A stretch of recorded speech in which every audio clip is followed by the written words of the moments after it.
Good morning বন্ধুরা। আজ কিন্তু সকাল সকাল আমি এই যে পালং শাক নিয়ে বসে পড়েছি। শুধু পালং শাকের পাতাগুলো নিচ্ছি। এই পালং শাকের পাতাগুলো দিয়ে একটি রেসিপি করব। আপনারা কিন্তু শুরু থেকে শেষ পর্যন্ত আমার সঙ্গে থাকবেন। রেসিপিটি যদি ভালো লেগে থাকে অবশ্যই লাইক করবেন, শেয়ার করবেন, সাবস্ক্রাইব করবেন আর পাশে থাকা বেল আইকনটি প্রেস করবেন।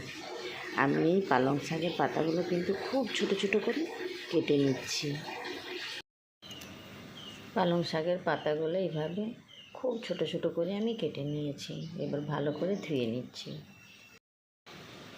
ভালো করে ধুয়ে নিয়েছি, নিয়ে একটু লবণ মিশিয়ে 10 মিনিটের মতো রেখে দিচ্ছি।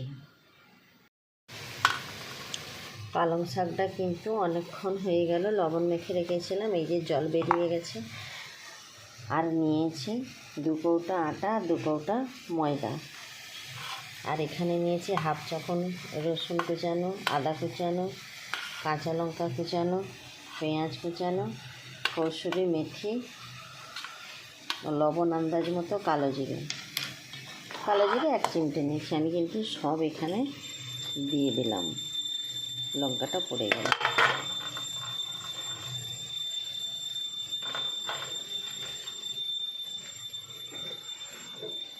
আর দিয়ে দিচ্ছি একটু সাদা তেল।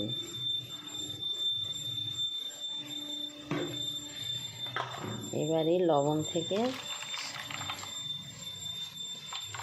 জলটা বের করে দিলাম, দিয়ে এই আটা ময়দার সঙ্গে দিয়ে দিচ্ছি।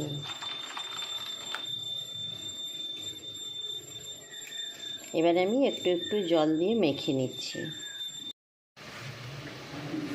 হাত দিয়ে কিন্তু সবটা মেখে নিয়েছি। জল দিয়ে আমি মাখবো বলেছিলাম, কিন্তু জল দিয়ে মাখছি না। এই যে পালং শাকের জলটা বেরিয়েছে, আমি এই জলটা দিয়েই একটি ডো বানাচ্ছি। আর যদি কম পড়ে যায় জল মাখাতে মাখাতে, তখন একটু জল দেব। আমি কিন্তু আটা ময়দার সব মশলা দিয়ে একটি ডো তৈরি করে নিয়েছি। এবার ডোটা আধা ঘন্টার জন্য আমি রেস্টে রেখে দিচ্ছি। ডো থেকে কিন্তু আমি ছোট ছোট লেচি কয়েকটা বের করে নিয়েছি। এবার আমি এটা বেলে নিচ্ছি।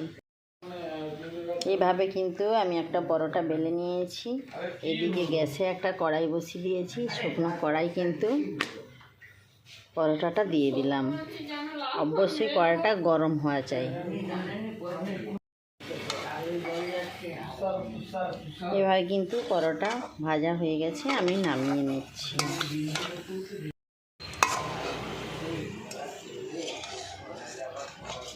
এইভাবে কিন্তু অনেকগুলো ভাজা হয়ে গেল। এবার আমি পরিবেশন করছি।